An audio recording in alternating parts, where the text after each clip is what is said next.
Esti Gyors, a hírek háttere. Nagy a felhajtás Békéscsabán, mert 4 nappal ezelőtt a nemzeti ünnepen baloldali tüntetők hazaárulónak nevezték a Fideszt, és ezt ki is ragasztották a kormánypárt irodájának bejárati üvegére.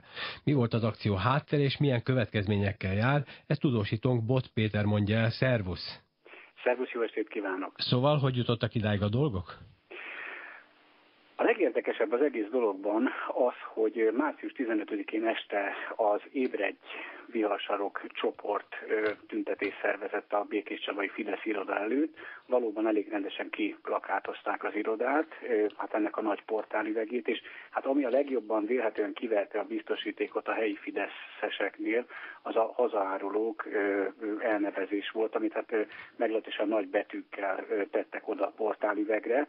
De a legérdekesebb az, hogy eltelt úgy 3 nap, hogy nagy csend volt, a Fidesz nem reagált, és aztán hirtelen ebből a március 15-i ügyből március 19-én, azaz ma ügy lett. Ezt nem egészen értem, és ezekkel a kérdéseimmel meg is kerestem azt a Hrabowski Megai Oktáviát, aki az Ébredj Viharsarok csoportnak a vezetője, és akit tüntetésszervezőként mutattak be nekem. Ő azt válaszolt erre a kérdésemre, nyilván az, hogy nem neki kellene ezt a kérdést feltenni, de van egy értelmezési lehetőség, amit ő mondott el.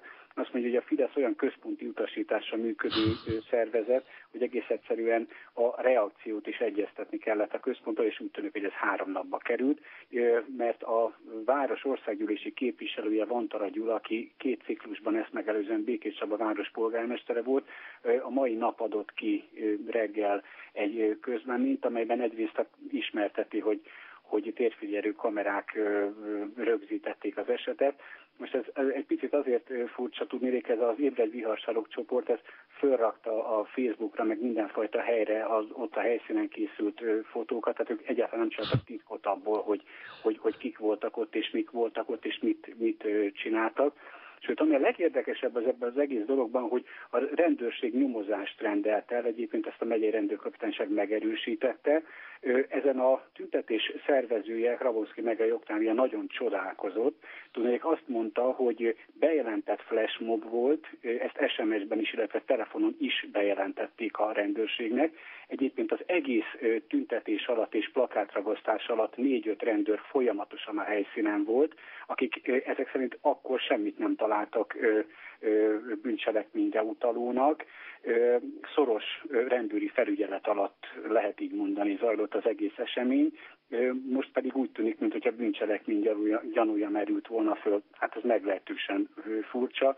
Egyébként, hogy a Békés megyeiek és konkrétan az Ébredj Viharsarok csoport mennyire aktív, azt megtudtam a főszervezőtől, hogy ez 7 tüntetésen és 3 flashmobon vannak túl. Hát ez a március 15-i volt ebben a sorban az utolsó. Hát lehet, hogy a hatóságok tényleg most ébredtek fel, és kellett ennyi idő ahhoz, hogy a központi akarat érvényesüljön, átfusson a megfelelő csatornákon, csak hát tényleg a helyzet eléggé világosnak látszott, hát úgy látszik, hogy minden döntést fölfele nyomnak, ahogy ez az ilyen rendszerekben szokott lenni, viszont arról is tudok, hogy mostanában megint csak féloldalas sajtótájékoztatókat tart arrafelé a hatalom, hogyha erről mondanál pár szót.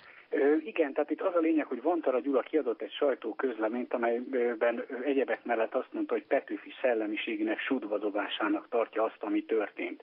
Na most erre van egy személyes emlékem, mint korábban Békéscsabán újságíró voltam, és ez 1990-től szokás volt, hogy március 15-én a Szabad Sajtó napján meghívták valamennyi helyi médiumnak a vezetőit. Amikor Vantara Gyula hivatalba lépett, akkor az ellenzékinek nevezett sajtóorgánumokat nem hívták meg. Tehát én azt gondolom, hogy ha Petőfi szellemiségéről valaki úgy gondolja, hogy örökérvényűt tud mondani, annak talán a cselekedeteinek is ezzel összhangba kellene lenni, és hát Vantara Gyulát én nagyon nem ebbe a sorba illesztetőnek gondolom. De egyébként egy nyilatkozatháború is kibontakozott itt Békéscsabán, mert megszólította az országgyűlési képviselő a térfigyelő kamerákon megfigyelt Körömi Jánost, azért őt, mert ő külső bizottsági tagja az önkormányzatnak. Erre Körömi János hát kvázi lemondásra szólította fel a külső bizottsági tagságáról. Körömi János viszont elég élesen válaszolt, azt mondja, hogy nincs miért szégyenkezni az akció miatt, és olyasmiket fogalmazott meg, hogy március 15-én 48-ban a szabadság sárga tiprás ellen lázadtak fel az emberek.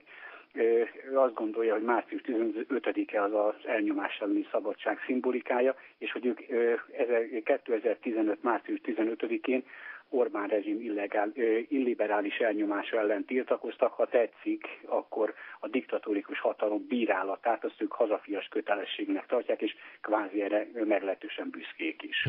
Köszönöm szépen Bot Péternek a beszámolót, szervusz, minden jót! Szervusz, viszonthallásra! Véget ért a ma esti gyors, köszönöm a munkatársak László B. Katalin, Erdei Tünde és József